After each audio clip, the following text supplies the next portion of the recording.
Hola amigos de la Sodalidad Iniciática. Hoy compartiremos juntos la meditación del propósito psicológico 23, las sociedades secretas, en su tercera parte. Siguiendo la senda que marcan las tradiciones, leeré el texto con fidelidad, tal como fue transmitido, pues es la obra la que contiene el poder de la iniciación y la iluminación. Después, añadiré algunos datos y reflexiones que mi alma ha captado y que han vibrado en mí. No son enseñanzas. La enseñanza solo está en la obra, en el texto del propósito. Lo que añado solo son comentarios, huellas personales de este camino que pueden o no resonar con cada uno de ustedes. La invitación es a que escuchen con el corazón y tomen aquello que en este momento su conciencia y su libertad sientan como propio. Nos vemos. Empecemos con nuestras oraciones. Nada para nosotros, Señor, nada para nosotros, que todo sea para la gloria de tu santo nombre. Haz de nosotros seres compasivos. Conviértete a través de nosotros en lo que eternamente has querido ser. Que te muestres a mí en la más bella de las teofanías. Y luego continuemos con la lectura del propósito. No podríamos analizar evidentemente todas las sociedades secretas que han desplegado sus actividades no solo en los Estados Unidos, sino aún en América Central o en América del Sur. Unas, organizaciones clandestinas con fines políticos; otras, asociaciones esotéricas que tenían por objeto consideraciones iniciáticas. Y, en fin, la multitud de movimientos llamados ocultos, donde se practica una parodia de palabra de pase, de signos y un ceremonial que atrae ignorantes en busca de lo maravilloso. Cambiemos aún, una vez más, de continente para transportarnos al Asia.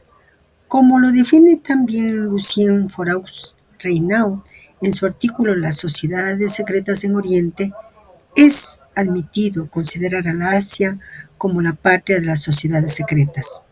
En efecto, ella es muy bien la región tipo del misterio, del oculto, pero sobre todo de la iniciación, diremos nosotros, ya que lo hemos visto ampliamente.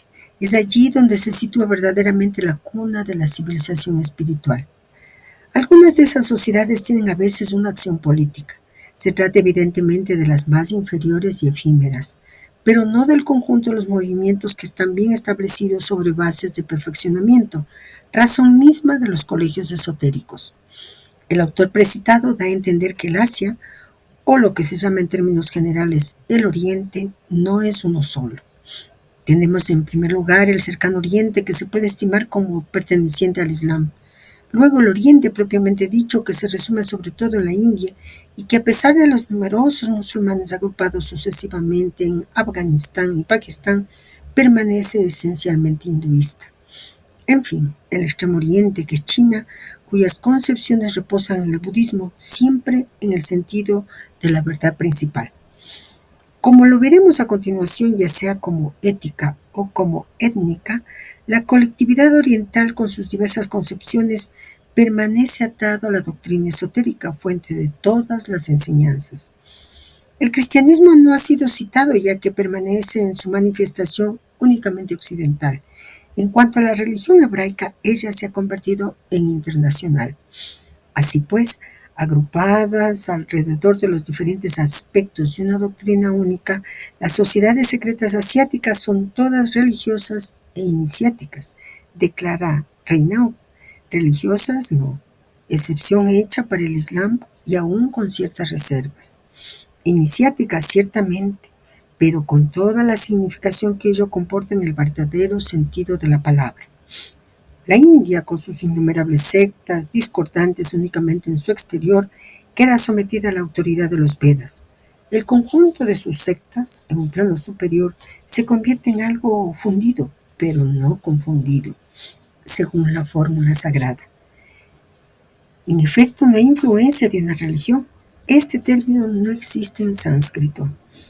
Desde que la civilización dravídica fue renovada más bien que borrada por el invasor nórdico, Arias, esa mezcla extraordinaria de razas, esa superposición de costumbres, ese antagonismo inevitable de apetitos se mantiene sin mezclas, pero también sin conflictos, en tanto que cada uno permanece absorto por una constante metafísica, poética para los humildes, lógica para los reflexivos, trascendente para quien se convierte en digno, que mantienen los sabios más por la presencia y el ejemplo que por los discursos. En fin, en el extremo oriente que es China y el vasto dominio de los amarillos, el misterio se expresa todavía mucho más.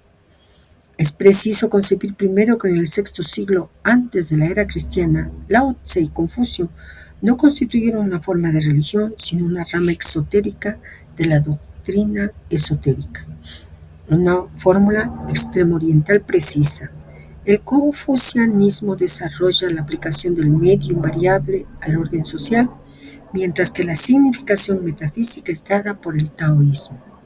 El Tao es estrictamente esotérico. La doctrina es secreta. Si se comprende que el verdadero secreto reside en lo inexpresable, en lo incognoscible, pues que es la naturaleza misma de toda doctrina tradicional, puesto que no comprenden la verdad sino aquellos que están calificados para comprenderla.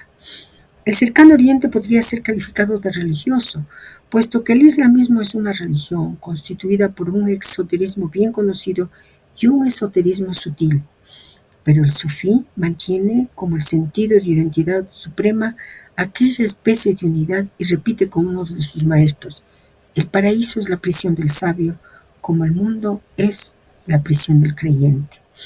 De ello resultan sociedades muy diversas, a veces de inspiración contradictoria, pero en el plano superior una organización toda espiritual.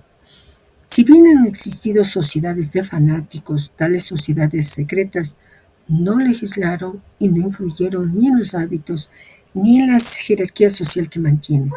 En nombre de la doctrina, las sociedades verdaderamente iniciáticas.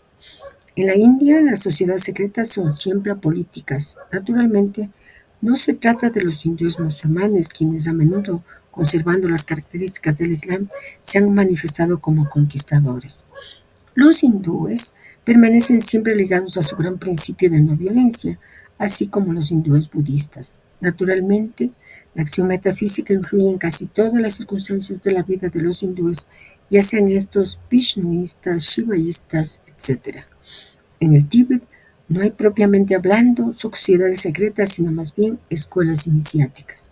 Aquello que se puede llamar colegios esotéricos son en realidad santuarios que pertenecen tradicionalmente a la doctrina sagrada, pero que permanecen independientes del movimiento lamaísta general. Hay incluso agrupaciones de lamas que se oponen, a pesar de su interdependencia, en rivalidades monásticas. Pero en esta región, apodada el techo del mundo, reina una organización esotérica que sería imprudente querer comprender a la manera occidental. El maestro da un giro fuerte en el tono. Veníamos de Occidente, donde las sociedades secretas estaban marcadas por el poder político, la conspiración y la violencia. De pronto en Oriente el paisaje cambia. Aquí la raíz de las sociedades secretas no es política ni económica, sino iniciática, espiritual. Hagamos un resumen sobre ello. Sociedades secretas en Oriente, según el maestre. En el cercano Oriente, Islam. Exotérico, el Islam como religión revelada con su ley Sharia y ritos públicos. Esotérico, el sufismo que busca la unión con Dios mediante la experiencia interior. La clave, el paraíso es la prisión del sabio, como el mundo es la prisión del creyente. La acción, sus sociedades secretas pueden ser diversas, incluso contradictorias, pero en su nivel superior son puramente espirituales. En la India, hinduismo y budismo. La base de los Vedas como autoridad suprema, las sectas numerosas, vishnuistas, shivaístas, etc., discordantes en lo externo pero unidas en lo esencial. El principio rector, la no violencia, ahimsa, y la búsqueda metafísica. El carácter de sus sociedades secretas son apolíticas, a diferencia de los musulmanes, que a veces fueron conquistadoras. La sabiduría transmitida más por la presencia y el ejemplo que por los discursos. Tíbet. Colegios esotéricos. No hay sociedades secretas como en Occidente. Lo que existe son escuelas iniciáticas o santuarios. Son independientes del movimiento lamaísta institucional, aunque interdependientes entre sí. A veces hay rivalidades monásticas, pero todas beben de la misma doctrina sagrada. organización difícil de entender con mentalidad occidental. En China, taoísmo y confucianismo. Confucio, ética social, orden y armonía en la vida comunitaria.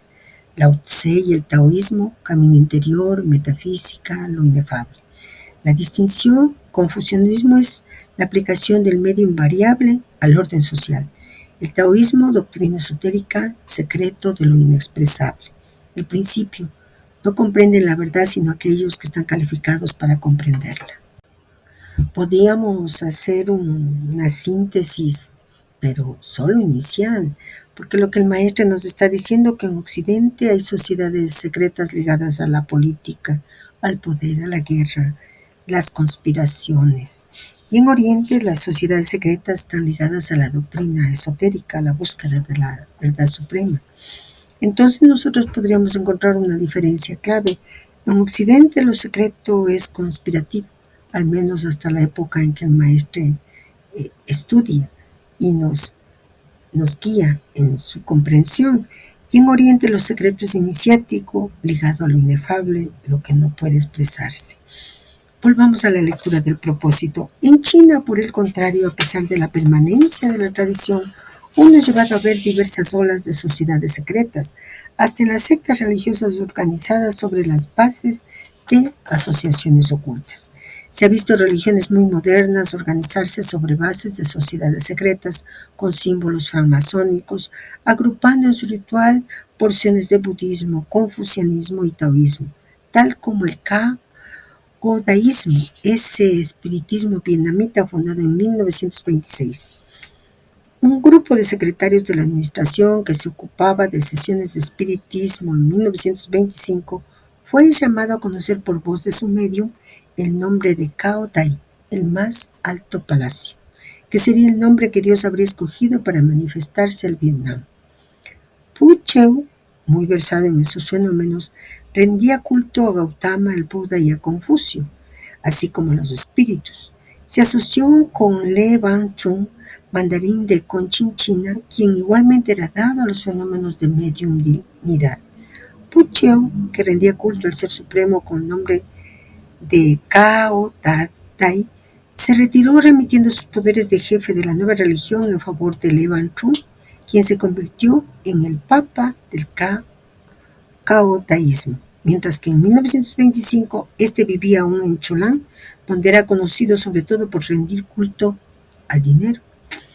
Es el 7 de octubre de 1926 que el gobernador de Conchinchina recibió la declaración oficial de la nueva religión, firmada por 28 personas con una lista de 247 miembros que reconocían la existencia del caodaísmo, una doctrina hecha de una mezcla de cultos a Lao Tse, a Confucio, a Gautama y a los espíritus. Posee un pendón azul, rojo y amarillo.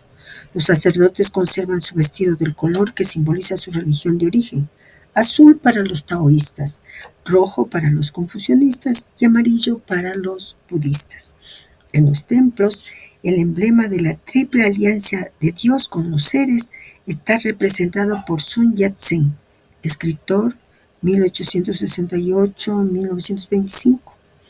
El escritor francés Victor Hugo, llamado para la circunstancia Tur Chon Do Huyet Tan Chon Non, y que es elevado al título de superintendente de los monasterios. Y en fin, Nguyen Binh Khiem, primer poeta laureado, 1490-1580. El señor Le Van Trung dimitió en 1934 y fue su santidad Pan Con Tak quien lo reemplazó como papa del caodaísmo, reconocido por las autoridades francesas como un soberano pontífice. Pero la organización, que al comienzo parecía una secta religiosa, se volvió por otro lado muy importante, aún más allá de las fronteras de Indochina, con centros incluso en Europa. Degeneró poco a poco, introduciéndose en cuestiones políticas. No es sorprendente, por otra parte, el encontrar a los caodaístas tomando parte en los conflictos de estos últimos años, pero muy a menudo los miembros de tales organizaciones son intermediarios inconscientes del papel que ellos juegan, como es el caso en casi todo el Asia. El maestro nos presenta un ejemplo muy singular el caodaísmo, que aparece en Vietnam en 1926 como muestra de cómo en Asia la línea entre lo religioso, lo esotérico y lo político puede ser difusa. Hagamos una síntesis de esto. En su origen, los fundadores fueron Pu Cheu, funcionario y medium, rendía culto a Buda, a Confucio y a los espíritus. Le Banchun, mandarín de Conchinchina, también medium, se convirtió en el primer papa del caodaísmo. Al inicio, sesiones de espiritismo en 1925, donde el Ser Supremo se reveló bajo el nombre de Cao Dai, el más alto palacio. Reconocimiento el 7 de octubre de 1926, las autoridades coloniales francesas aceptan la declaración de la nueva religión con 247 miembros iniciales. Las características religiosas, una síntesis doctrinal, mezcla de budismo, confucianismo, taoísmo y espiritismo. Los colores simbólicos, el azul que viene del taoísmo, rojo del confucianismo, amarillo del budismo y el pendón tricolor azul, rojo y amarillo. Emblemas insólitos, culto a figuras tan diversas como Lao Tse, Confucio, Gautama Buda, Sun Yat-sen, padre de la China republicana, Victor Hugo, sí, el escritor francés elevado al rango de superintendente de monasterios, Nguyen Binh Khiem, poeta vietnamita del siglo XVI. Evolución que tuvo el caodaísmo. En principio fue una secta religiosa esotérica con fuerte inspiración en el espiritismo francés del siglo XIX. A partir de los años 30, bajo el liderazgo de Pan Contact Papa desde 1934, el movimiento se expandió más allá de Vietnam, llegando incluso a Europa. Con el tiempo, el caodaísmo entró en la arena política, participó en conflictos vietnamitas, en tiempos de la colonización francesa y después de la guerra de Indochina. Fue un actor ambiguo, a veces colaborando, a veces resistiendo. El maestro nos señala algo que es una clave y en la que nosotros debemos meditar. Nos dice, muchos de sus miembros no eran conscientes del papel político que jugaban, lo que refleja su tesis de que las sociedades secretas en Asia pueden ser, y en cualquier parte, pueden ser utilizadas como instrumentos por fuerzas más grandes. El ejemplo de todo esto es el caodaísmo. Nos muestra cómo una religión nacida del sincretismo esotérico puede transformarse en un instrumento político en un contexto colonial. De ahí que la lección siga siendo que lo que es auténticamente iniciático permanece apolítico y orientado al despertar interior. Lo que se deja arrastrar al poder se corrompe, se desvía lastimosamente.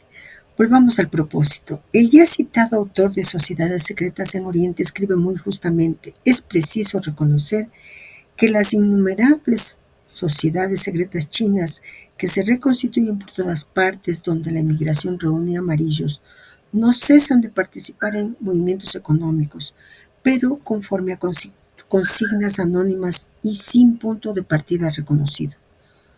Todo circula como los 1000 riachuelos subterráneos que alimentan la fuente del gran río. En la noche y en la ignorancia del camino y de la meta, los actores de la aventura saben aquello que hacen, pero no sospechan por qué, ya que el resultado que ellos obtienen no es más que un medio para otros. Se asegura que esa inmensa telaraña tendría por doble centro a dos sociedades taoístas, naturalmente la de el cielo y la tierra y aquella de el loto blanco, de las cuales todo no es más que ramaje y emanaciones. Aunque muy misteriosas y elevadas en el orden iniciático, ellas aparecen aún como exteriores y deben depender de una organización superior, metafísicamente, que siempre, según la regla del motor inmóvil, rige todas las cosas, mientras que el equilibrio se encuentra establecido por el mismo antagonismo. En este párrafo aparece un punto clave. El maestre entra en el núcleo iniciático de China y el tono cambia.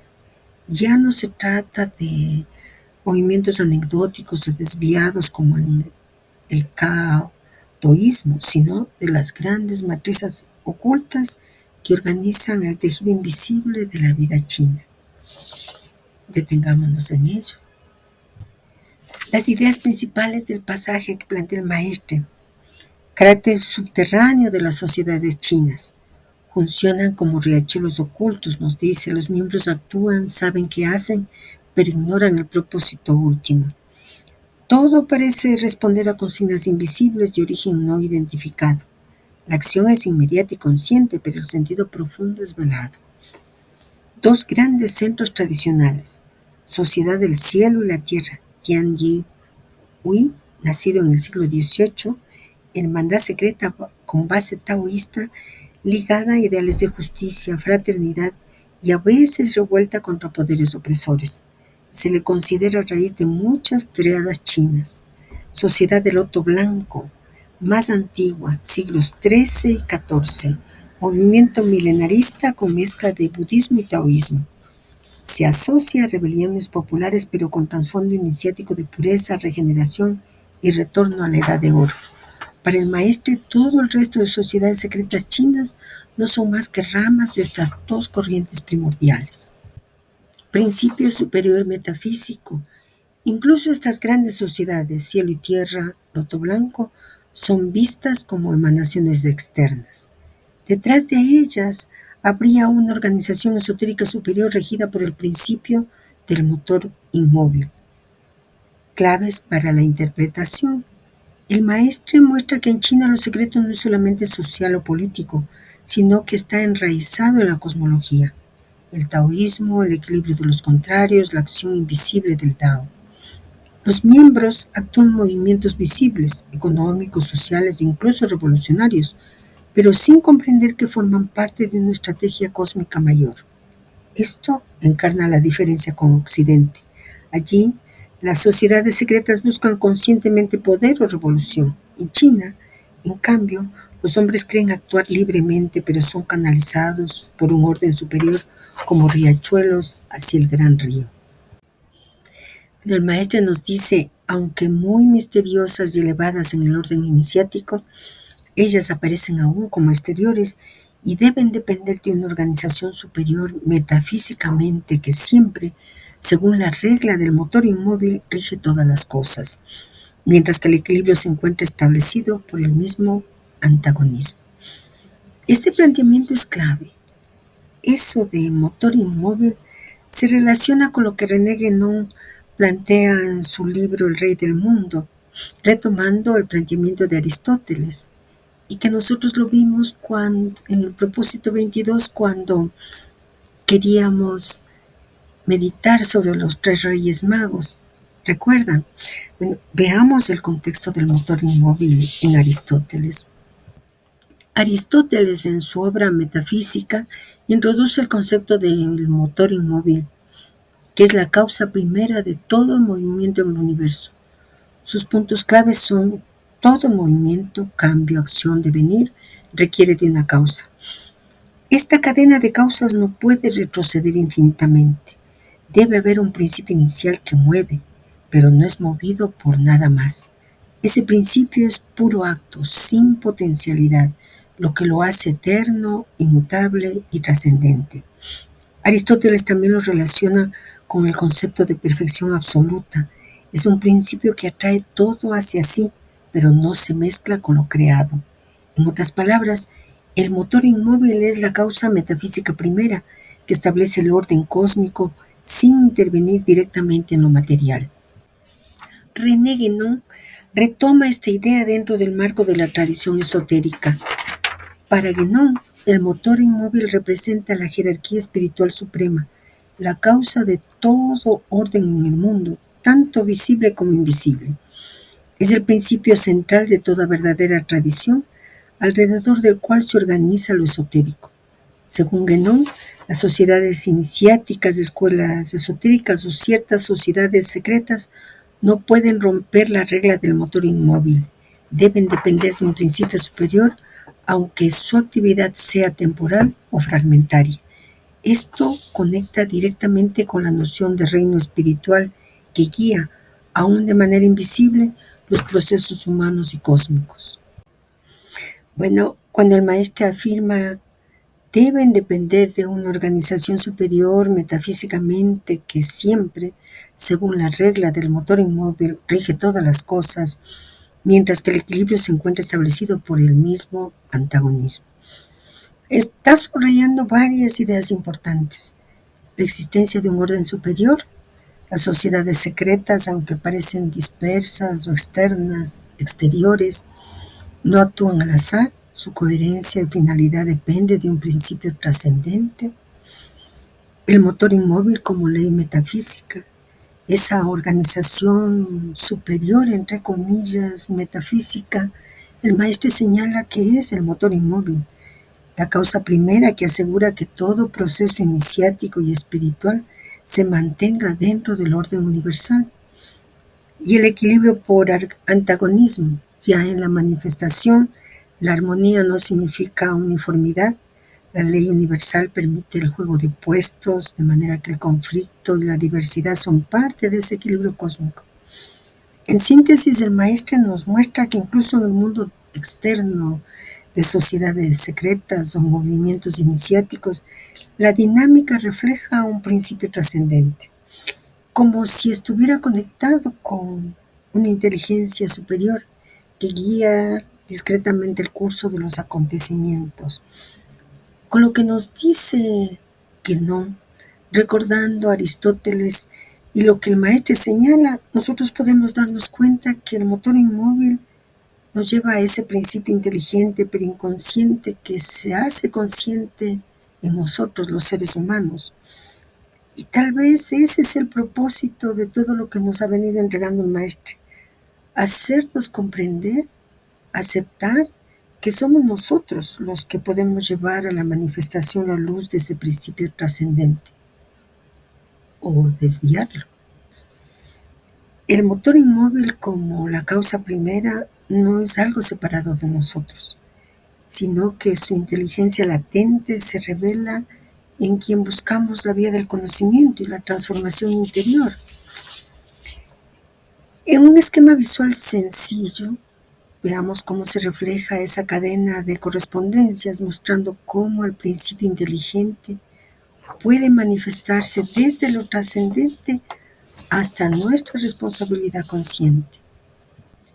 El maestre, al mostrarnos la historia de las sociedades secretas, su organización, su poder y su simbolismo, no nos invita simplemente a estudiar hechos o conspiraciones.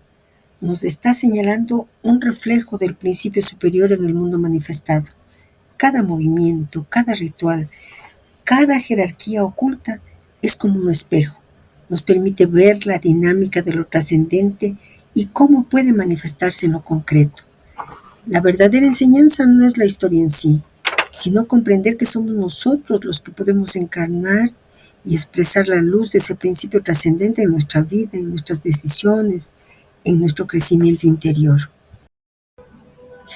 Ahora con un poco más de claridad, nosotros podemos darnos cuenta que todo lo externo, historias, sociedades, rituales, es un espejo del principio inteligente actuando de manera inconsciente. Nuestra tarea es entonces tomar conciencia de esa luz, asumirla y manifestarla con claridad y ética, transformando lo que vemos en el mundo y en nosotros mismos. El motor inmóvil se hace vivo y real a través de nuestra conciencia.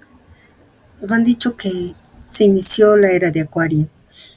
Tenemos a los tres transpersonales en el cielo: Plutón, Urano, Neptuno. Potencialmente, la era de Acuario está ahí. Habla de la iniciación colectiva de seres humanos comunes y corrientes como yo, como todos nosotros, alcanzando la iluminación. Iluminación colectiva, búsqueda colectiva. Sin embargo, depende de nosotros, es nuestra responsabilidad.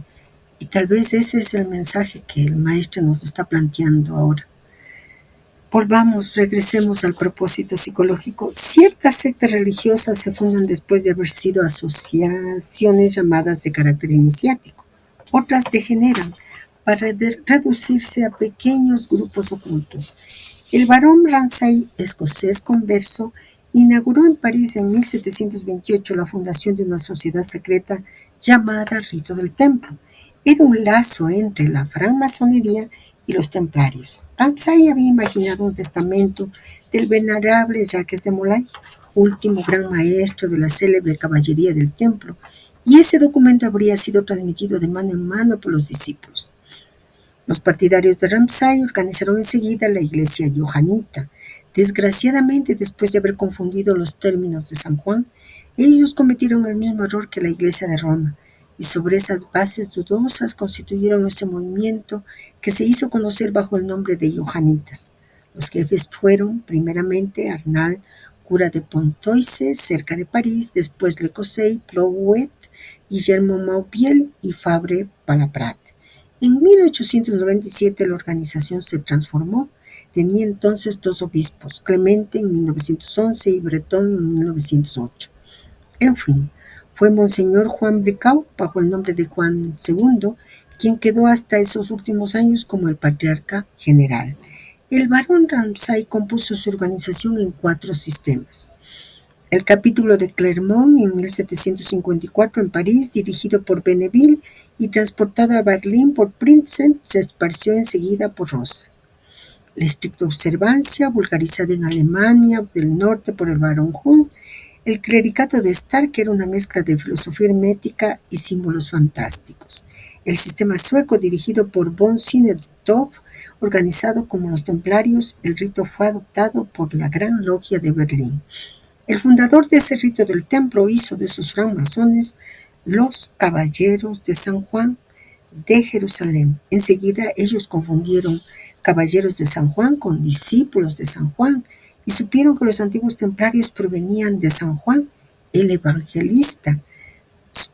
Y supusieron que los antiguos templarios provenían de San Juan el Evangelista, admirando desde entonces a los sucesores de San Juan, igual que la Iglesia Católica Romana admite a los papas como sucesores de San Pedro. El maestro nos está diciendo que Ramsay pretendía transmitir una tradición espiritual y esotérica inspirada en los templarios y la gnosis johanita. Sin embargo, el rito del templo fue fundamental para consolidar un puente entre masonería y tradición templaria, influyendo en movimientos iniciáticos posteriores. Pero el maestro utiliza este rito como ejemplo para mostrar cómo sociedades secretas en Europa combinan lo espiritual con lo estructural y jerárquico, incluso cuando degeneran en confusión o formalismo. Esa idea es clave. Volvamos al propósito. Juan el Evangelista, discípulo preferido de Jesús y 10 años menor que él, había fundado en Asia numerosas comunidades cristianas y dirigía aún en el año 92 la floreciente iglesia de Efeso. Se puede decir que después de Cristo Jesús, Él es sin duda quien ha suscitado más estudios y reunido el mayor número de adeptos. Gran cantidad de organizaciones se reclaman continuadoras de su obra, y es verdad que numerosas asociaciones esotéricas lo tienen como emblema. Recordemos, por otra parte, que está simbolizado por el signo zodiacal del Escorpión, y esa octava porción de la eclíptica, constelación Escorpión-Águila, es precisamente la característica del misterio y de la iniciación. Digamos aún, para recordar, que San Mateo está ligado al signo del ánfora, ya que habla largamente del Hijo del Hombre, el signo del aguador, la constelación Acuarios. San Lucas es simbolizado por el signo de Toro y San Marcos por el signo del León. Y aquí una nota. En todos los países una multitud de iglesias representan así, con los 4 signos fijos del zodiaco, Toro, León, Escorpión, Acuario, el simbolismo de los 4 evangelistas. Hemos podido ver una pintura de esa clase en una capillita en el norte de Escandinavia. También estatuas de los evangelistas, cada uno con sus atributos astrológicos, y hasta la célebre catedral de Milán que presenta una escultura en piedra sobre su fachada principal. En todas partes la religión católica ha reconocido y dado pruebas de ese poderoso simbolismo. Cierra la nota. En los años que siguieron a la crucifixión de Jesús, los apóstoles, uno tras otro, abandonaron Palestina, desparramándose por el mundo para llevar la nueva doctrina. Andrés, hermano de Pedro, recorrió Tracia y después el país de los escitas, Rusia meridional. Fue detenido, más tarde torturado, y murió sobre una cruz. Bartolomé se dirigió hacia la India, después a Armenia, donde fue despellejado vivo y luego decapitado. Tomás evangelizó a los partos, los medos, los persas, y fue a su vez torturado con golpes de lanza. Mateo predicó en Etiopía, murió en espantosas torturas hacia el año 70. Marcos, que había seguido a Pedro, enseguida alcanzó Egipto, fue arrastrado por las calles de Alejandría, con las muñecas atadas, podía seguir sobre el empedrado el camino ensangrentado de su calvario, con los huesos rotos, medio agonizante, fue quemado durante la noche en una hoguera de malezas. En fin, Juan sufrió el martirio en Roma, en la plaza de la Puerta Latina, donde se levantaba el templo de Diana. A la edad de 80 años fue arrestado por orden del emperador Domiciano y marchó calmadamente hacia el suplicio. Fue precipitado en una caldera de la que subía una nube de vapor y se desbordaba silbando el aceite invierno. La historia pretende que el anciano emergió sano y salvo de este suplicio. Por terror, ciertamente, mucho más que por piedad, la multitud pidió que el mago fuese liberado y expulsado de Roma. El emperador aceptó y Juan fue condenado a trabajos forzados en una mina, siendo deportado a la isla de Patmos en el archipiélago griego. Fue ahí donde pudo escribir el Apocalipsis, sobreviviendo por otro lado al emperador Domiciano, asesinado hacia el año 96. Nerva, quien le sucedió, liberó al viejo apóstol cristiano, que regresó a Éfeso para redactar el cuarto evangelio antes de morir, casi centenario, bajo el reino de Trajano. El giro que da el maestre en este pasaje del propósito es muy significativo. Después de recorrer las sociedades secretas, políticas y esotéricas de Occidente y Oriente, después de habernos asustado un poco, vuelve a un fundamento espiritual de la tradición cristiana. Los evangelistas, y en particular Juan, el evangelista. Hay varias claves importantes que el maestro subraya y que podemos profundizar. Juan, el discípulo amado. El maestro lo presenta como el más cercano a Jesús, el discípulo preferido y a la vez como quien vivió más tiempo. Su obra no solo fue pastoral, fundar comunidades, sino iniciática y revelatoria. En Patmos escribió el Apocalipsis, que es el gran libro de símbolos para la humanidad. Esto lo vincula directamente con la función esotérica. Juan no da una doctrina externa exotérica, sino que revela claves de transformación interior y cósmica. La correspondencia con el zodiaco. El maestre recuerda el simbolismo de los 4 signos fijos del zodiaco y su correspondencia con los evangelistas: Mateo, Acuario, Ánfora, el Hijo del Hombre, la transmisión del mensaje al pueblo. Marcos, León, la fuerza, el rugido de la palabra evangélica. Lucas, Toro, la solidez, el sacrificio terrenal elevado a lo espiritual. Y Juan, Escorpión, Águila, la transformación, el misterio y la iniciación. Escorpión transmutado en águila. Este simbolismo nos dice que los evangelistas no solo narran, sino que cada uno representa una fuerza cósmica y espiritual en la construcción de la nueva humanidad. El martirio de los apóstoles como iniciación. El maestre relata las muertes de los apóstoles en términos casi rituales. No las presenta como tragedias, sino como pruebas iniciáticas: cruz, tortura, fuego, lanzas, despellejamiento. Podemos ver cada uno como símbolos de proceso de muerte, resurrección, de sacrificio. Y recordemos que sacrificar es volver a ser sagrado. En Juan sucede algo distinto. Pasa por el suplicio, pero no muere. Sale vivo del aceite hirviendo, símbolo de la inmortalidad iniciática.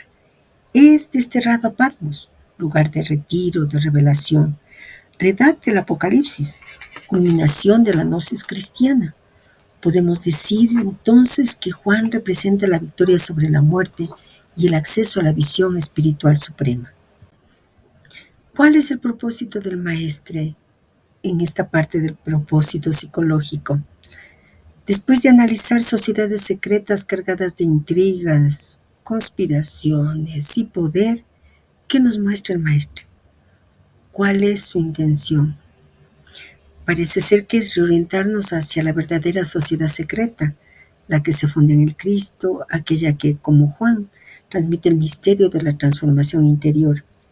El contraste que plantea el maestro es intencional.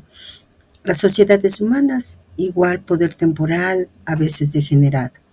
Las sociedades de los evangelistas, transmisión iniciática que atraviesa siglos, conectada a las fuerzas cósmicas, el zodiaco y al misterio. Pero también, porque pueden surgir dudas y que son necesarias, es necesario conocer el planteamiento histórico crítico como lo estudia Antonio Piñero y otros especialistas en el cristianismo primitivo, y lo esotérico simbólico como lo expone el maestro. Ahora con mayor facilidad nosotros podemos encontrar en YouTube presentaciones de Piñero, de Reutemann, que exponen los temas que se plantean en la obra y más. Lo más importante para aclarar sobre este momento del propósito es lo siguiente.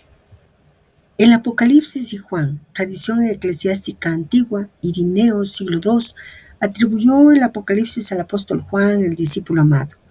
La crítica moderna, Piñero, Laine Pagels, etc.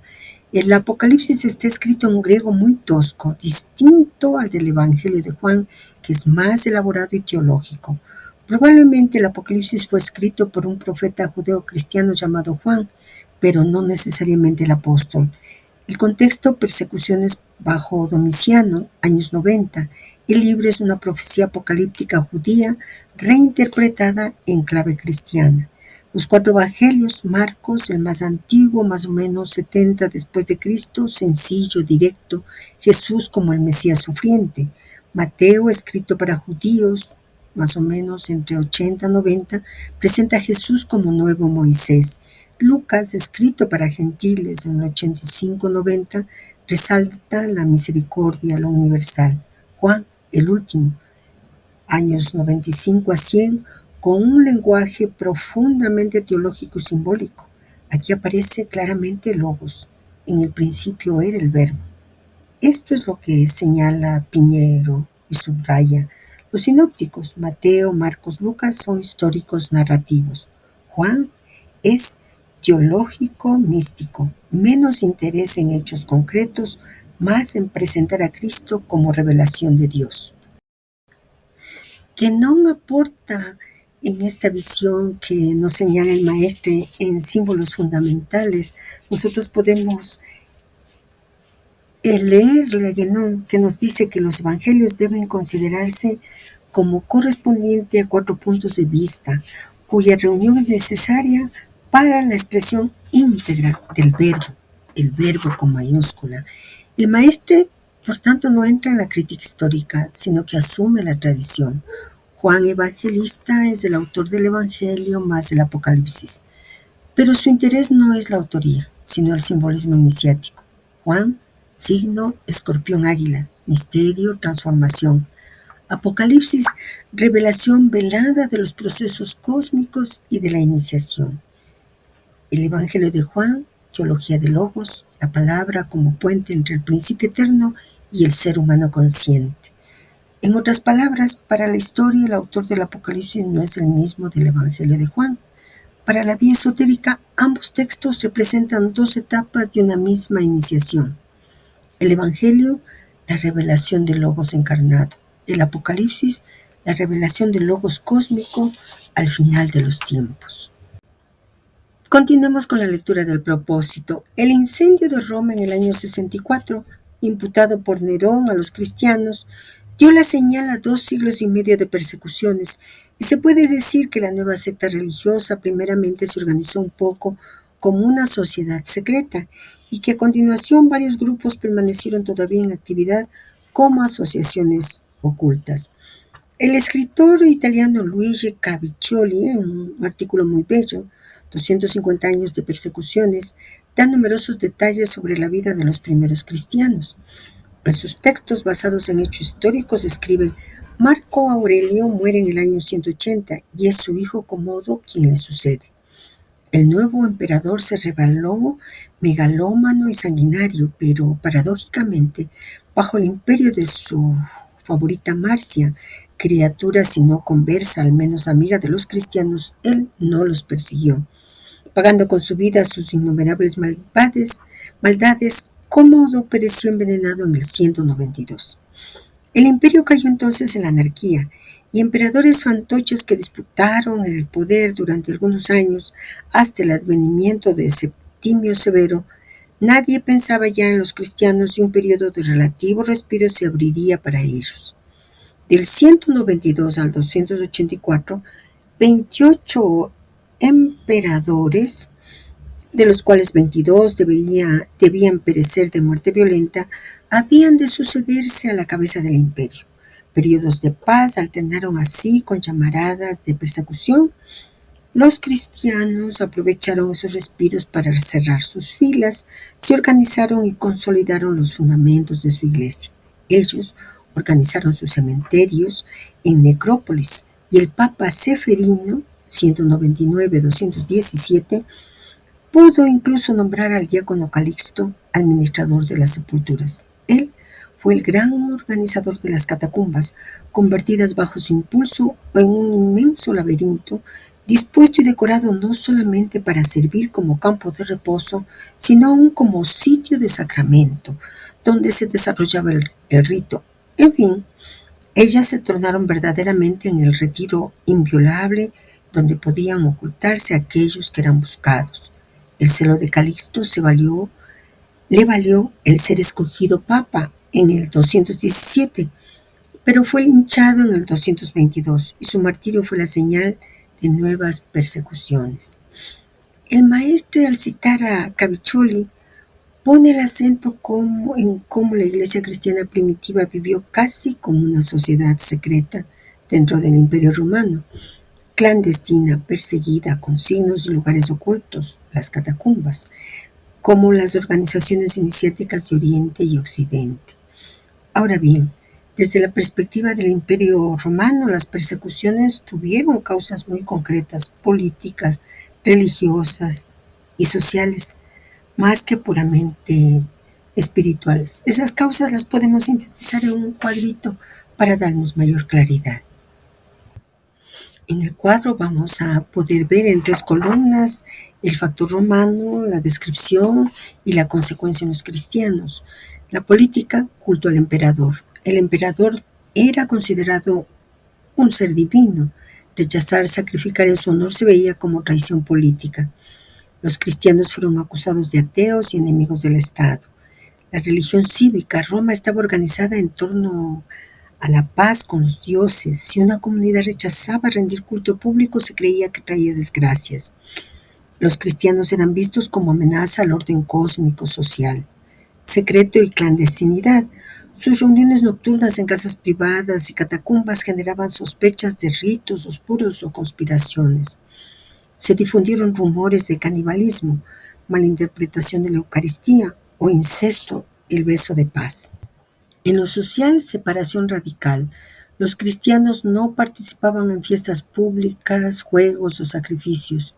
Fueron tachados de antisociales, enemigos de la vida comunitaria. El chivo expiatorio en momentos de crisis, pestes, derrotas militares, incendios, se buscaban culpables. Nerón los usó como chivo expiatorio tras el incendio de Roma, 64 después de Cristo. Expansión del movimiento, la iglesia crecía, organizándose en comunidades con obispos y redes transregionales. El poder romano empezó a percibirlos como fuerza paralela al Estado. Cuando el maestro nos cuenta todos estos detalles sobre el cristianismo primitivo, nosotros podemos ver que se vivió como iniciación en lo oculto, signos secretos, el pez, ritos en lugares escondidas, las catacumbas, enseñanza reservada a los catecúmenos. Las catacumbas no eran solo cementerios, sino verdaderos templos iniciáticos donde se realizaban bautismos, eucaristías y transmisión de doctrina. Desde esta mirada, las persecuciones forzaron al cristianismo a tomar forma de sociedad secreta. lo que lo preparó para su expansión posterior y le dio cohesión interna. El maestre,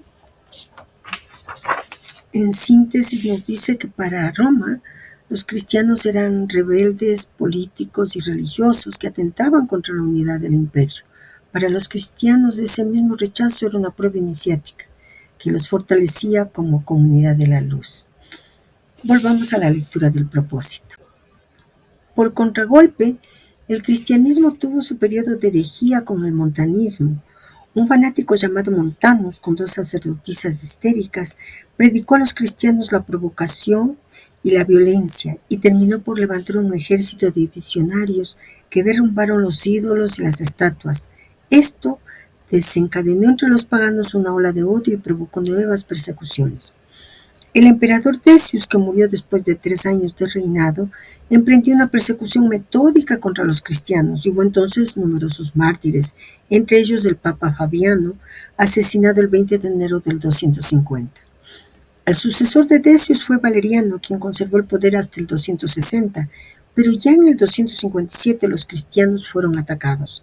Se refugiaron en las catacumbas, pues por un temor supersticioso los perseguidores no osaban penetrar. Sin embargo, los guardias imperiales se aventuraron un día de verano del año 257 y numerosos catecúmenos fueron masacrados, así como el Papa Esteban I. En esos mismos subsuelos, un año más tarde, el Papa Sixto II fue sometido a suplicio con 6 de sus diáconos. Todos esos cristianos permanecieron firmes en su fe hasta el final. Hay cronistas paganos que han escrito que el Papa Marcelino, sucesor de Cayo, fue presa de pánico ante el suplicio y renegó de Cristo y sus sacrificios a los dioses paganos. Pero recientes investigaciones históricas han establecido que el Papa Marcelino sufrió el martirio en el 304 y fue decapitado junto a 3 de sus colaboradores. Esos mismos trabajos relatados por Luigi Caviccioli han permitido establecer que en un solo mes 17.000 cristianos perecieron en los suplicios. La cruz fue verdaderamente el emblema de su refugio espiritual antes de que el célebre símbolo "por este signo vencerás" hiciera su aparición milagrosa. Fue en el 312 que Constantino, hijo de Constancio Clore, a quien había sucedido como César del trono de Oriente en el año 306, arribó encabezando sus legiones a las puertas de Roma. Libró batalla en Magencia y logró victoria. Los historiadores relatan que durante el combate una cruz apareció en el cielo, ante los ojos de Constantino y sus soldados, con estas palabras: "Por este signo vencerás". El César hizo pintar ese emblema sobre sus estandartes y apenas en el poder rehabilitó a los cristianos y les dio todo su apoyo, oficializando definitivamente esa actitud con el Edicto de Milán en el 303, en el cual una libertad total era reconocida y otorgada a los cristianos. Las persecuciones se terminaban después de 2 siglos y medio de horror y de fe en el triunfo definitivo de la religión predicada antaño por el humilde pescador del lago Tiberíades.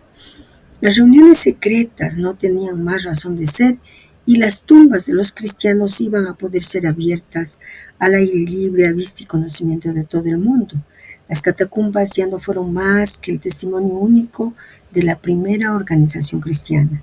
Las catacumbas de Roma fueron primeramente pequeños cementerios y se encuentran en esas necrópolis inscripciones que cuentan las historias de los primeros cristianos.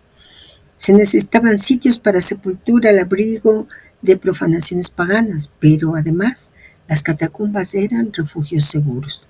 En las pequeñas criptas subterráneas los grupos de fieles se reunían a la luz de las antorchas, cantaban himnos religiosos y los diáconos oficiaban.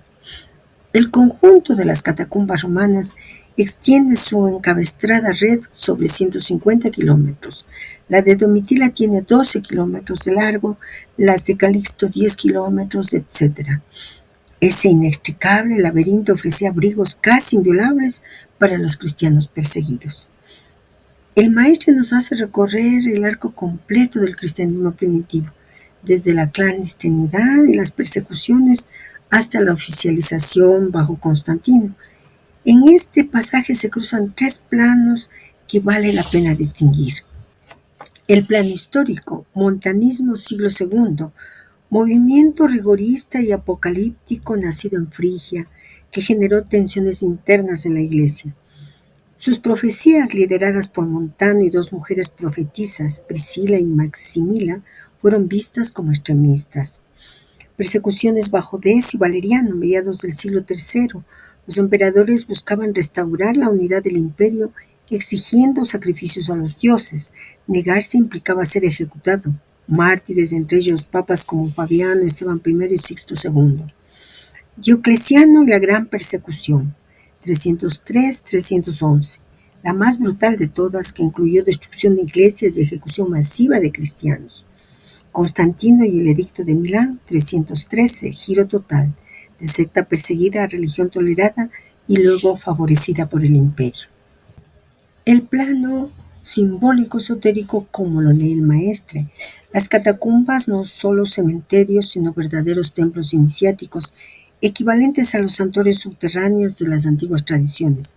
Allí, la comunidad se preservaba y transmitía la gnosis cristiana. La cruz, de emblema oculto de resistencia espiritual, pasó a ser signo cósmico de victoria con la visión de Constantino. La sangre de los mártires, vivida como sacrificio regenerador paralelo a los ritos de muerte e iniciación en otras tradiciones mistéricas. El plano del propósito espiritual. El cristianismo tuvo que pasar por el crisol de la ocultación y la persecución para templar su identidad y estructura interna, obispos, liturgias, signos secretos. La oficialización con Constantino marca un peligro.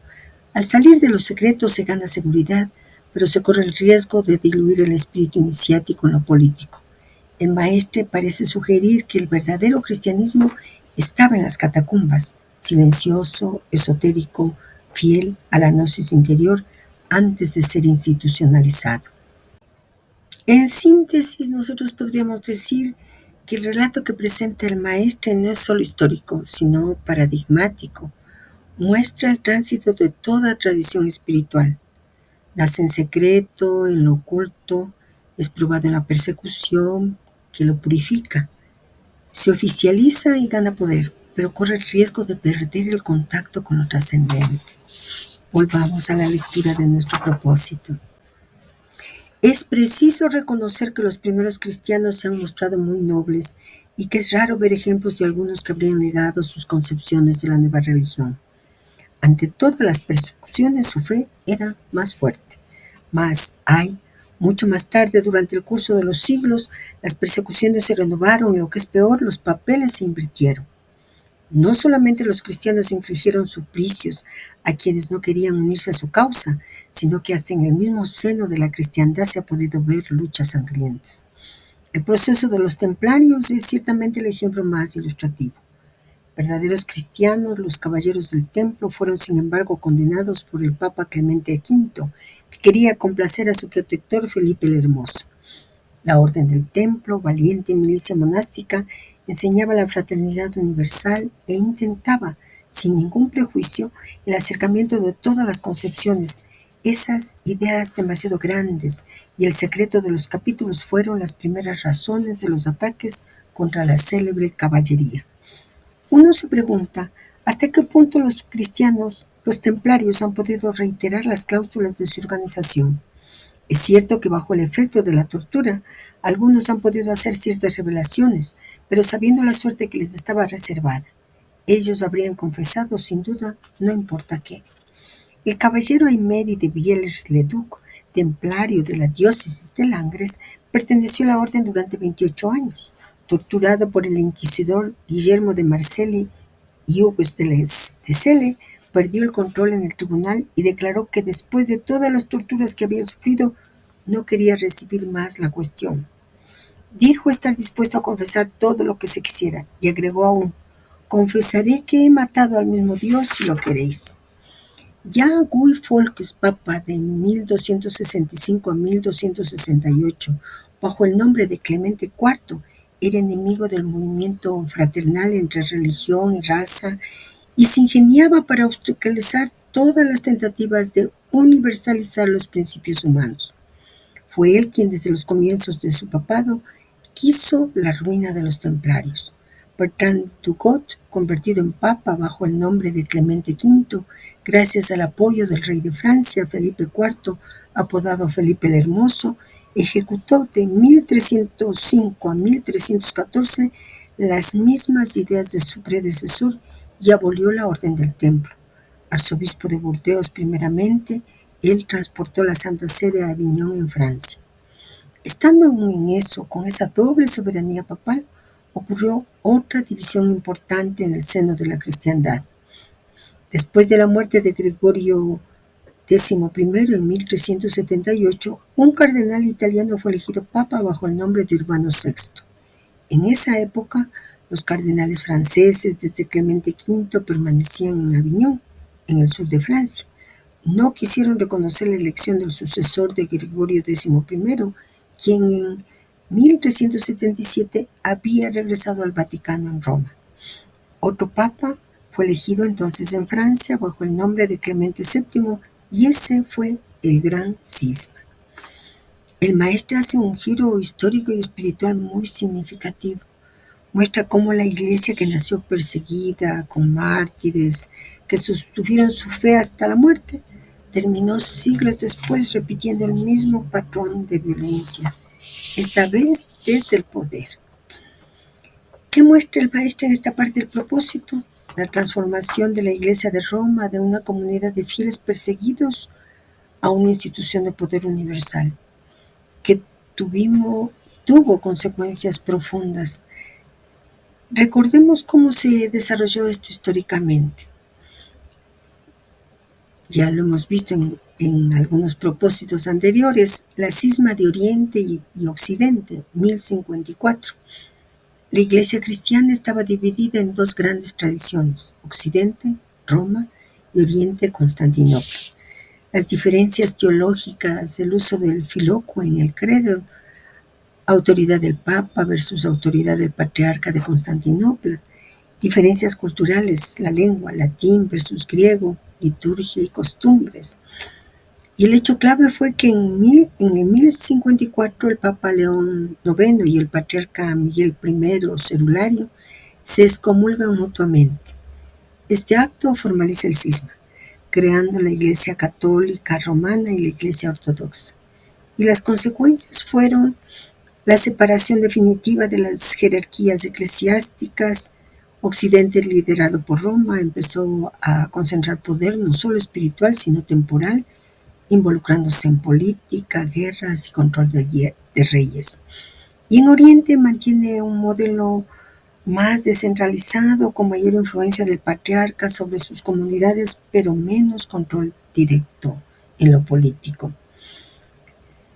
Luego el Gran Cisma, que es lo que el maestro ha recordado en esta parte del propósito, 1378, 1417, con 2 y luego hasta 3 papas simultáneamente.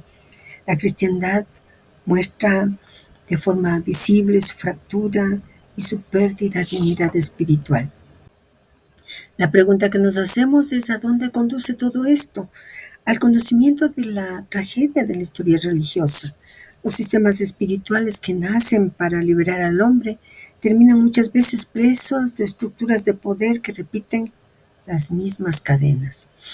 Al conocimiento del testimonio de los mártires, pues tanto los primeros cristianos como los templarios simbolizan al buscador que permanece fiel al espíritu frente a la intolerancia del mundo. Al alejamiento de la iglesia del cristianismo primitivo, que era más fraternal y espiritual, hacia el poder temporal que conlleva luchas internas, persecución de movimientos heréticos y conflictos con órdenes, como la de los templarios.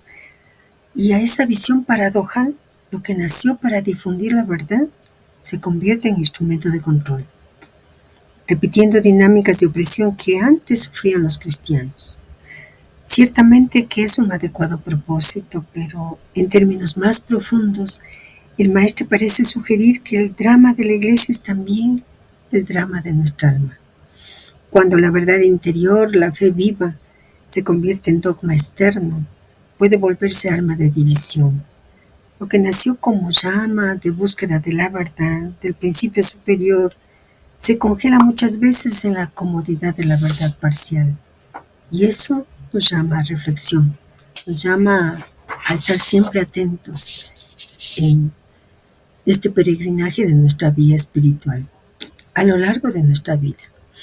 Volvamos al propósito. Las caballerías como el compadraje son de origen francés. El compadraje sin duda no ha nacido de las corporaciones, sus enemigas, sino de la disolución de viejas cofradías, según un edicto de Francisco I, tan equívocamente inspirado por el Renacimiento, esa intrusión bancaria italiana que suscitó la decadencia francesa. Pero volveremos al final del capítulo sobre esta cuestión del compadraje, tan importante en las sociedades secretas. El análisis de las sociedades secretas es muy difícil. Dudo que, como ya lo hemos visto, este es en cierta forma un término genérico que engloba tanto a organizaciones clandestinas dedicadas más bien a las intrigas políticas como a las asociaciones iniciáticas. En efecto, por eso mismo es imposible situar su origen, dado que se trata de movimientos que varían mucho según se los conciba, como asociaciones terroristas o como instituciones esotéricas que trabajan hacia una meta de perfeccionamiento del ser humano. Si tomamos el término liceo, por ejemplo, lo vemos hoy día calificar a los colegios de instrucción corriente y normal, mientras que antaño podía tratarse de un colegio esotérico.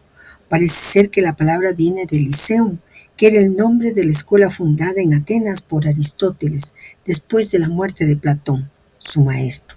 Las escuelas de misterios de Grecia son demasiado conocidas como para que volvamos sobre esta cuestión que ha sido ya largamente analizada. Recordemos que el primer grado de la orden pitagórica era el de acusticoi, auditor, y requería el silencio durante 2 años. Era el estudio y sobre todo escuchar lo que llevaba al segundo grado. El matematicoi estudiaba no solamente las matemáticas, con la idea de que nosotros nos hacemos, sino todo aquello que tocaba las bases de la enseñanza, con el principio de que el número está en la base de toda ciencia. En fin, el tercer grado de la orden era el physicoi y enseñaba a conocer la vía divina bajo todos sus velos. El kabeiroi era el culto de Egipto similar a los misterios griegos. El maestre nos presenta un puente entre las sociedades secretas modernas y las antiguas escuelas de misterios, para subrayar que en su origen muchas no eran organizaciones políticas ni conspirativas, sino colegios de perfeccionamiento interior. Vamos por partes y detengámonos en lo esencial de este pasaje que nos involucra directamente. Dificultad de definir sociedad secreta. Puede ser política o esotérica. Una misma palabra como liceo puede cambiar totalmente de significado con el tiempo. Origen incierto. No se puede fijar un punto inicial para la transmisión. Es continua y cambia de forma según la época. Ejemplo de liceo. Hoy colegio o liceo normal. Antes, escuela filosófica fundada por Aristóteles, siglo IV a.C. Esto muestra que las instituciones de alto nivel iniciático pueden volverse centros de enseñanza común. Escuelas de misterios de Grecia. Los pitagóricos. Acusticoi, auditores, silencio y aprendizaje interior. Matematicoi, estudiosos del número, el número como clave del orden cósmico. Physicoi, conocimiento de la naturaleza y de lo divino. Kabeiroi, culto egipcio con rasgos mistéricos similar a los griegos.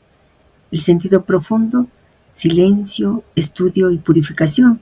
Las escuelas antiguas no eran solo lugares para recibir información, sino laboratorios de transformación interior. Número y cosmos. La matemática pitagórica no era técnica, sino una lengua simbólica para entender la estructura del ser.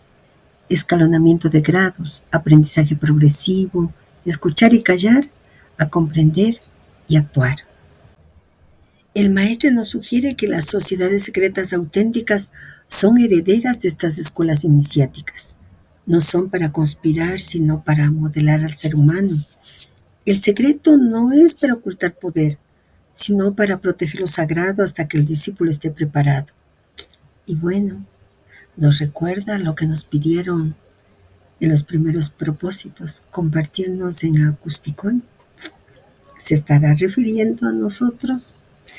Volvamos al propósito. En todas las escuelas iniciáticas el punto de partida era el famoso Magnum Mysterium, que es la gran obra, denominada así por los hermetistas. Se trata de disolver el fijo y coagular el volátil, lo que se resume también por el axioma oculto entrecruzar en ángulos rectos los productos obtenidos. Entre las sociedades rosacrucianas, la piedra filosofal es el anzuelo. Por otra parte, muy a menudo, esas sociedades no poseen más que una documentación libresca, por cierto apreciable, pero raramente una verdadera iniciación. La filosofía, filo, igual amigo, sofía, igual sabiduría, que es la ciencia de los amigos de la sabiduría, es la búsqueda con vistas a conocer las cosas conocibles y pensables. Ella lleva desgraciadamente a un buen número de investigadores a una especie de panteísmo, adorarse a sí mismo como a Dios. He aquí la aberración del panteísmo materialista. Entre los panteístas muchos suponen, sin embargo, una especie de relación íntima entre la criatura y el Creador, tan estrecha que Dios se confunde con el mundo y el mundo con Dios. Cualquiera que sea, por otro lado, la manera como ellos explican esa confusión, o más bien esa no separación entre los seres finitos y el ser infinito, es cierto que la verdadera meta es la búsqueda de la verdad, pero ¿qué es la verdad? Hay seguramente una verdad relativa que son las cosas tal como la más alta razón del hombre las comprende, y una verdad absoluta que son las cosas tal como el Espíritu de Dios las conoce. La base de la enseñanza está casi siempre en el estudio de un equilibrio entre el macrocosmos y el microcosmos, entre la naturaleza y el hombre. Las escuelas esotéricas ensayan explicar sobre todo ese macroprosopeo, que es la manifestación de la naturaleza divina del hombre Dios como conservador del mundo, y ese microposopeo, que es toda benignidad y rigor a la vez, y al que parece figurar, por ejemplo, el Cristo convertido en juez del mundo. El macrocosmo, que es el gran universo, tendría pues un macro prosopo, creador de ese gran mundo, y el microcosmo, que es el pequeño universo, tendría un micro prosopo o creador del pequeño mundo. Este podría ser el mago o aún el magista, por ejemplo. De la manera de ver estas cosas ha nacido una multitud de sociedades secretas, asociaciones ocultas y organizaciones llamadas iniciáticas.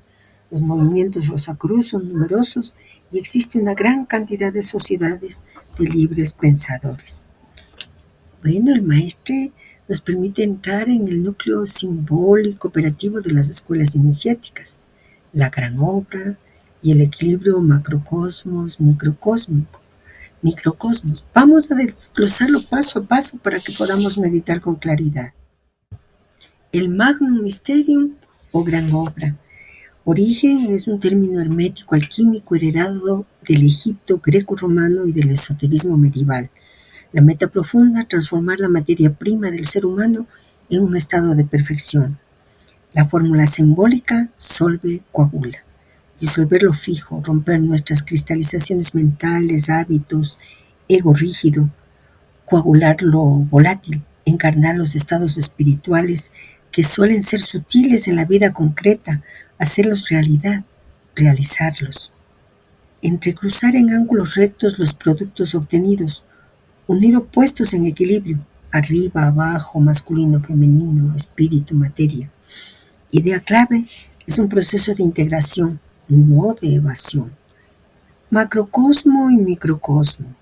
Macrocosmo, el universo, la naturaleza, el todo. Microcosmo, el ser humano.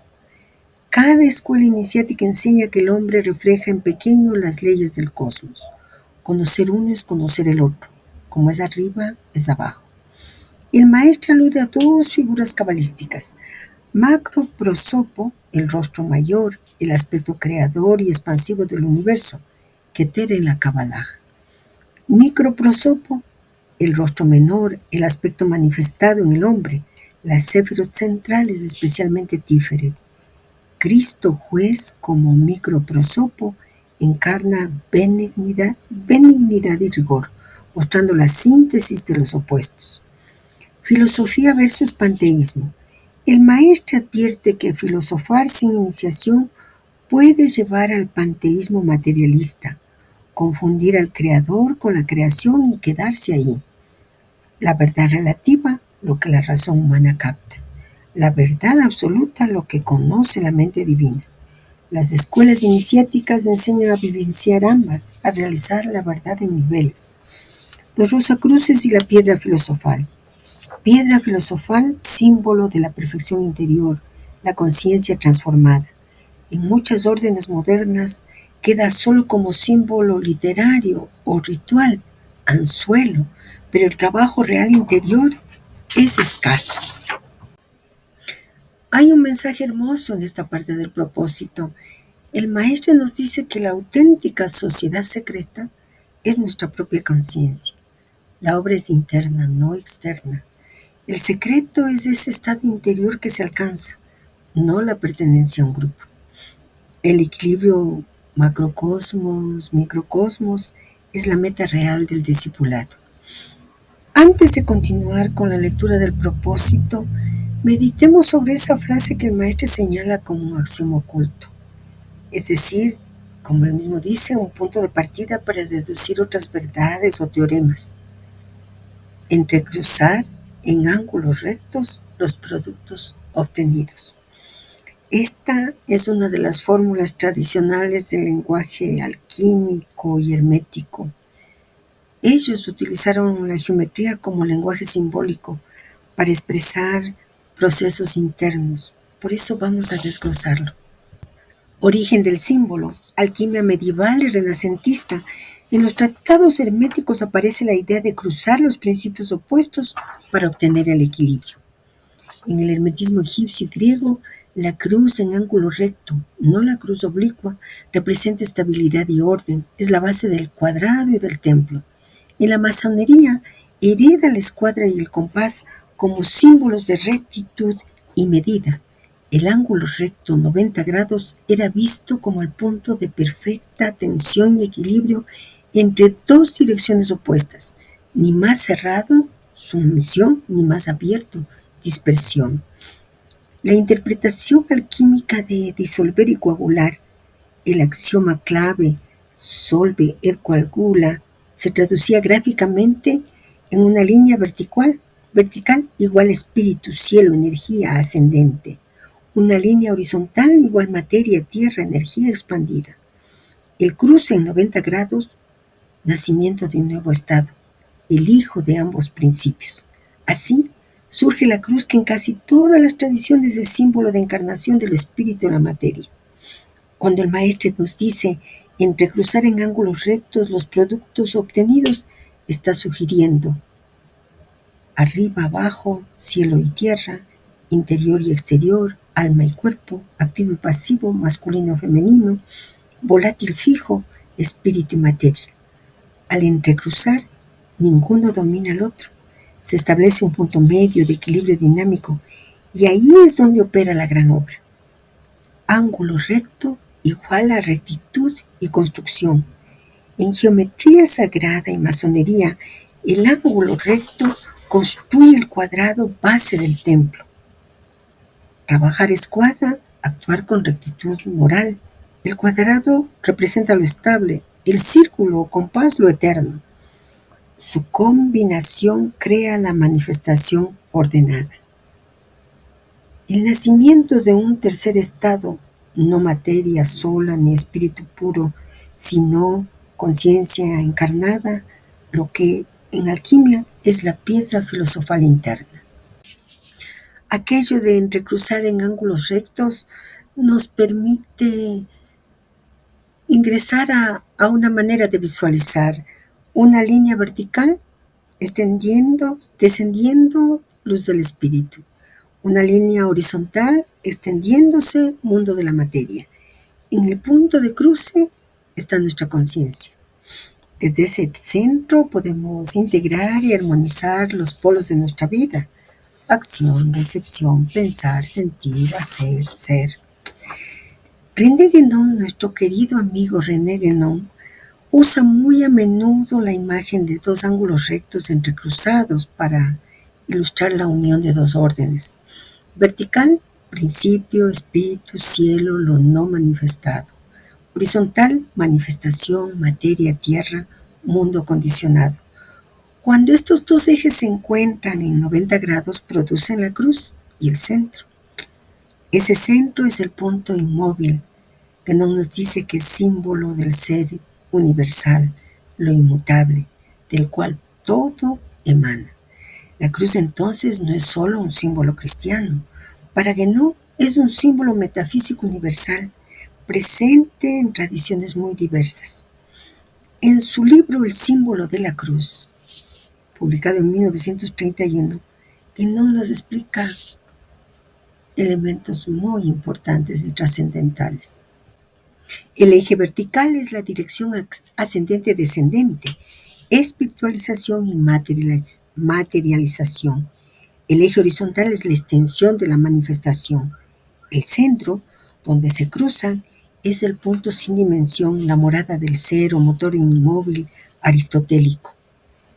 René Guénon nos transmite que ese centro esconde algo fundamental, el eje, y de ahí uno de los símbolos fundamentales en su obra es la cruz de 3 dimensiones, a veces llamada cruz tridimensional, que él analiza sobre todo en símbolos fundamentales de la ciencia sagrada y en el Rey del Mundo.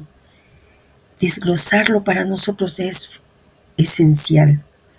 La cruz plana que estamos viendo, la cruz horizontal, que está de color azul, corresponde a los 4 puntos cardinales, norte, sur, este, oeste. Representa el plano del mundo manifestado, el mundo espacio-temporal. Es el símbolo del campo en el que actúan las fuerzas. En esta cruz podemos identificar los 4 elementos, los 4 estados de la materia, los 4 evangelistas, todos los cuaternarios posibles. El centro, en la cruz plana, es el punto de equilibrio donde se cruzan todos los opuestos. Es el punto de paso hacia la dimensión vertical. Es el punto neutro, fuera del tiempo y del espacio. El eje vertical, la tercera dirección, cruza el centro de la cruz plana en ángulo recto. Representa el axis mundi, el camino del cielo a la tierra, el eje de la iniciación, la conexión del centro con lo trascendente. Es el polo que une el estado humano con los estados suprahumanos y el principio. En términos alquímicos esotéricos sería la unión de espíritu y materia, o el retorno al origen. Por lo tanto, esa cruz tridimensional mantiene un secreto. Ingresemos a ese secreto. Es un cubo desplegado a un sistema de 3 ejes ortogonales: eje norte-sur, eje este-oeste y eje zenit-nadir. El punto central, volvamos a repetirlo, es el centro del mundo, el corazón o el punto no manifestado. Este símbolo es universal, lo encontramos en templos, en la geometría sagrada, en el árbol de la vida, columna central y las 2 columnas laterales, etc. Guénon transmite que mientras la cruz plana de 2 direcciones representa la totalidad del mundo manifestado, la tercera dirección permite salir de ese plano. Es la puerta hacia lo trascendente, es decir, lo horizontal, mundo condicionado, ciclos, espacio y tiempo. Lo vertical, principio del ser, posibilidad de liberación. El centro, el ser puro, no condicionado, el alma. En el laberinto de los propósitos psicológicos vamos a encontrar ese centro. Y hacia allá continúa nuestro peregrinaje. Cuando nosotros podamos establecer esa relación entre el tema espíritu-materia. Maravilloso misterio revelado. Cuando el maestro nos habla de entrecruzar en ángulos rectos los productos obtenidos y de unir espíritu y materia, está describiendo justamente la estructura de la cruz de 3 dimensiones. El plano horizontal integra los pares de opuestos, todos los pares de opuestos, arriba, abajo, masculino, femenino, activo, pasivo, etc. Y el eje vertical es la síntesis, el retorno al uno. El punto central es donde todo se equilibra y se supera la dualidad. Esa cruz tridimensional entonces, dos ángulos rectos en el plano horizontal, más el eje vertical que atraviesa el centro, es la representación geométrica de cómo la materia y el espíritu se entrecruzan y se unifican en el centro. Y bueno, ¿qué corresponde a nuestro trabajo interior? Reconocer ambos planos, integrarlos, permanecer en el centro que es atemporal. Terminemos con este secreto maravilloso, nuestra meditación de esta parte del propósito psicológico 23, pero nos vemos pronto para continuar.